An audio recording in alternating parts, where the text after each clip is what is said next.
जी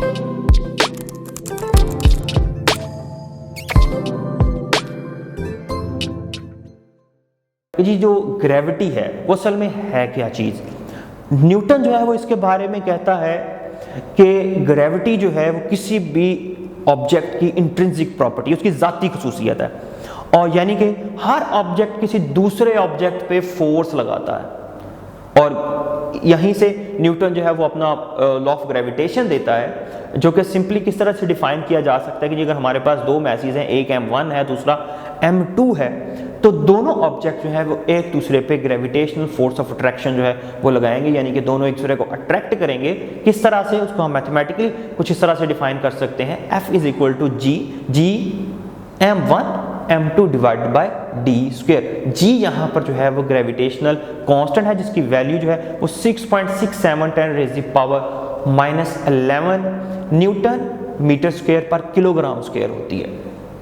अब न्यूटन साहब कहते हैं जी ग्रेविटी के बारे में कि जी हर ऑब्जेक्ट दूसरे ऑब्जेक्ट को अपनी तरफ खींचता है, और इनवर्स स्क्वायर लॉ की हेल्प से न्यूटन साहब ने जो है वो फोर्स का फॉर्मूला दे दिया है कि जी इतनी फोर्स जो है वो एक्ट करती है दो ऑब्जेक्ट्स के दरमियान। लेकिन न्यूटन साहब ये एक्सप्लेन नहीं करते कि ये फोर्स किस तरह से अमल करती है, ये फोर्स जो है इसके बिहेवियर, इसकी प्रॉपर्टीज़ क्या है, इसके बारे में न्यूटन जो है वो खामोश है बिल्कुल। आइंस्टाइन जो है वो 1915 में इस खामोशी को ख़त्म करता है और ग्रेविटी को मुकम्मल तौर पर एक्सप्लेन करता है। आइंस्टाइन ये कहता है कि हमारा जो स्पेस टाइम, हमारी जो यूनिवर्स है, ये एक फैब्रिक है स्पेस टाइम से बना हुआ, यानी कि स्पेस टाइम फैब्रिक है, और इस स्पेस टाइम फैब्रिक में जितना कोई हैवी ऑब्जेक्ट होगा वो इस फैब्रिक को उतना डिस्टॉर्ट करेगा।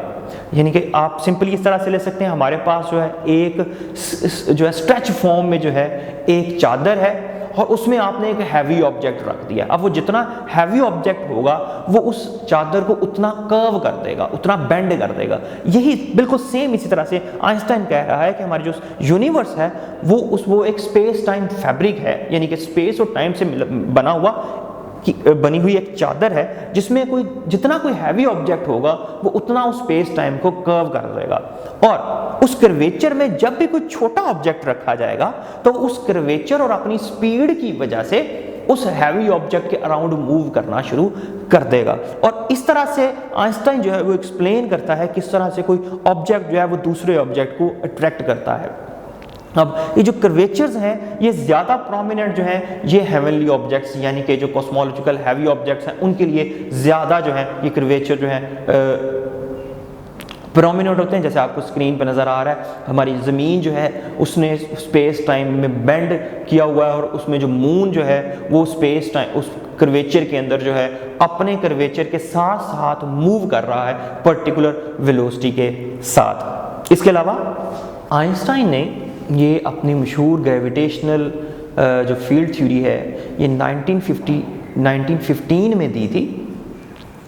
और ये थ्योरी जो है ये न्यूटन की ग्रेविटेशनल थ्योरी से बेहतर समझी जाती है, क्योंकि ये हमें बहुत सी इंफॉर्मेशन देती है ग्रेविटी के बारे में, जिसमें से एक इंफॉर्मेशन ये भी है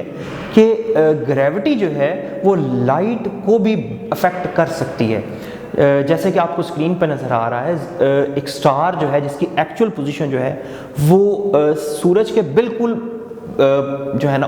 बिल्कुल जो है ना पीछे है, लेकिन वो हमें ज़मीन पर नज़र आता है सूरज से थोड़ा सा साइड पे। ये जो स्टार है इसकी पोजीशन को 1999 में, यानी कि आइंस्टाइन की ग्रेविटेशनल थ्योरी के देने के तकरीबन 4 साल बाद इसको ऑब्जर्व किया गया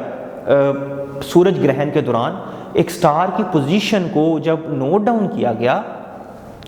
तो क्योंकि इसकी एक्चुअल पोजीशन जो है वो साइंटिस्ट के अकॉर्डिंग जो है वो सूरज के बिल्कुल पीछे थी, लेकिन ये हमें नज़र कहाँ पर आ रहा है, सूरज के बिल्कुल साथ नज़र आ रहा है।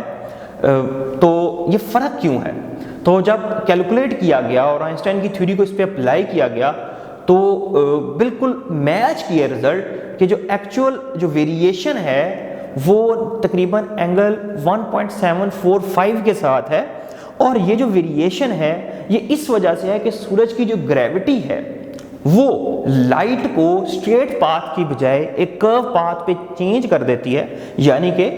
ग्रेविटी जो है वो लाइट की डायरेक्शन को चेंज करने की भी सलाहियत रखती है। इसके अलावा ये जो कर्व पाथ है ये स्पेस टाइम की एक खास प्रॉपर्टी है, यानी कि स्पेस टाइम में तमाम ऑब्जेक्ट जो हैं वो स्ट्रेट लाइन की बजाय एक कर्व पाथ को फॉलो करते हैं जिसे हम जियोडेसिक कहते हैं। जियोडेसिक जो है वो एक कर्व पाथ है जो कि स्पेस टाइम में कोई भी ऑब्जेक्ट जो है वो फॉलो करता है। आइंस्टाइन की थ्योरी का ये जो टेस्ट है जो कि तकरीबन 4 साल बाद हुआ, इसने आइंस्टाइन को बहुत ही ज़्यादा जो है वो अहमियत दी, क्योंकि इसकी जो थ्योरी थी उसने बहुत से नई चीज़ों के बारे में जो है वो इंफॉर्मेशन देना शुरू कर दी।